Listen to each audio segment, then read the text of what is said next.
मई 5, 2023 शुक्रवार, पास्का का चौथा सप्ताह। पहला पाठ, प्रेरित चरित्र 13:26-33।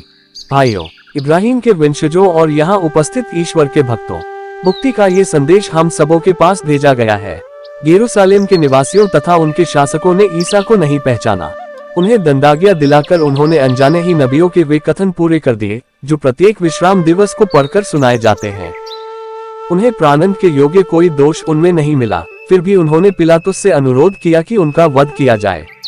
उन्होंने उनके विषय में जो कुछ लिखा है वह सब पूरा करने के बाद उन्हें क्रूस के काट से उतारा और कब्र में रख दिया। ईश्वर ने उन्हें तीसरे दिन मृतकों में से पुनर्जीवित किया और वह बहुत दिनों तक उन लोगों को दर्शन देते रहे जो उनके साथ गलीलिया से यरूशलेम आए थे।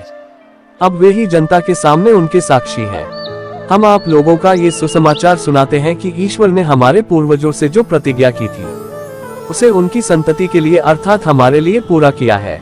उसने ईसा को पुनर्जीवित किया है, जैसा कि द्वितीय स्तोत्र में लिखा है, तुम मेरे पुत्र हो, आज मैंने तुमको उत्पन्न किया है। सुसमाचार यूहन्ना 14:1-6। तुम्हारा जी घबराए नहीं, ईश्वर में विश्वास करो और मुझ में भी विश्वास करो। मेरे पिता के यहाँ बहुत से निवास स्थान है। यदि ऐसा नहीं होता तो मैं तुम्हें बता देता, क्योंकि मैं तुम्हारे लिए स्थान का प्रबंध करने जाता हूँ। मैं वहाँ जाकर तुम्हारे लिए स्थान का प्रबंध करने के बाद फिर आऊंगा और तुम्हें अपने यहाँ ले जाऊंगा, जिससे जहाँ मैं हूँ वहाँ तुम भी रहो। मैं जहाँ जा रहा हूँ तुम वहाँ का मार्ग जानते हो। थॉमस ने उनसे कहा, प्रभु, हम यह भी नहीं जानते कि आप कहाँ जा रहे हैं, तो वहाँ का मार्ग कैसे जान सकते हैं? ईसा ने उससे कहा, मार्ग, सत्य और जीवन मैं हूँ। मुझसे होकर गए बिना कोई पिता के पास नहीं आ सकता। मनन चिंतन। ईश्वर हमारे कण कण को जानता है, वह हमें हमारे जन्म से पहले ही जानता है।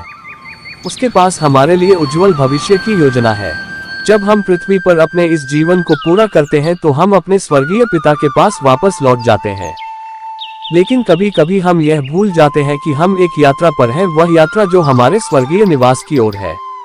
कभी कभी हम अपने जीवन के सर्वोच्च उद्देश्य को भूल जाते हैं। संसार के आकर्षण और व्यस्तताएं हमें हमारे जीवन के सर्वोच्च उद्देश्य को भुला देती है। आज के सुसमाचार में प्रभु यीशु हमें हमारे स्वर्गीय निवास की याद दिलाते हैं। वो हमसे पहले जाएंगे और हमारे लिए स्वर्ग में निवास तैयार करेंगे। स्वर्ग में हम सभी के लिए पर्याप्त स्थान है, लेकिन क्या हम उस स्वर्गीय निवास में रहने के योग्य हैं? हमारा स्वर्गीय निवास जीवंत ईश्वर की उपस्थिति में रहना है, लेकिन क्या हम अपने पापी स्वभाव के साथ पिता ईश्वर के दर्शन कर सकते हैं? यदि हमारा हृदय पाप से मलिन है तो क्या हम ऐसी दशा में पवित्र ईश्वर के दर्शन कर सकते हैं? प्रभु यीशु संसार के पापों को मिटाने के लिए आए थे, लेकिन उससे पहले हमें प्रभु यीशु को अपने जीवन में एवं अपने परिवार में स्वीकार करना होगा। पहले हमें अपने जीवन में प्रभु के लिए स्थान देना है, तभी हमें स्वर्गीय निवास में स्थान मिलेगा।